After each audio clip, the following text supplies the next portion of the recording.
প্রতিদিনের চিন্তা ও প্রার্থনা। 17 এপ্রিল।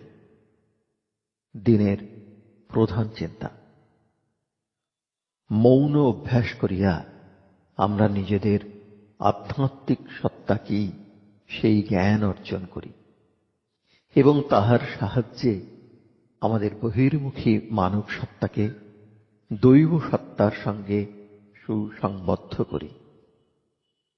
মুখস্থ করা যায়, স্তব্ধ হও। এ যেন মৌন অবলম্বনের সুসময়। অন্তর খুঁজেছে তৃপ্তি অন্তরের মাঝে। দুরন্ত মন সতত চঞ্চল, চলিছ কেবল খেলাধুলার আশায়, লোহিতে তুচ্ছ মূল্যহীন ধন। সতত উন্মাদ তুমি, জরাক্রান্ত গো, ঘুরিছ কেবল সব উত্তেজনা আর সুখের পিছনে। করিবে কে চুরি মোর অন্তরের আনন্দ সত্য ধন। শান্ত হও তুমি, করিও না বঞ্চিত নিজেরে এই অপরূপ নবসুখ আনন্দ পরশে। উপদেশ। স্তব্ধতা জীবনী শক্তির অভাব নয়, ইহা শূন্যতা নয়, ইহা জীবনী শক্তির সংযম।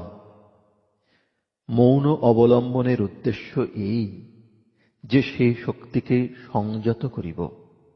এক নীরব শক্তি সর্বদা কাজ করিতেছে, যে কাজের মূল্য আছে।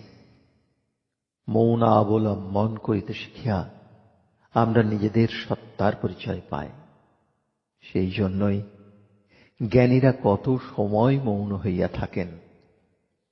মনে যদি শান্ত ভাব না থাকে, আমরা যদি চঞ্চল মনকে সংযত করিতে না শিখি, তবে কখনোই আমরা এ জীবনের নানা রকম দুঃখদায়ক অভিজ্ঞতার মধ্যে অবিচলিত হইয়া থাকিতে পারি না। প্রার্থনা।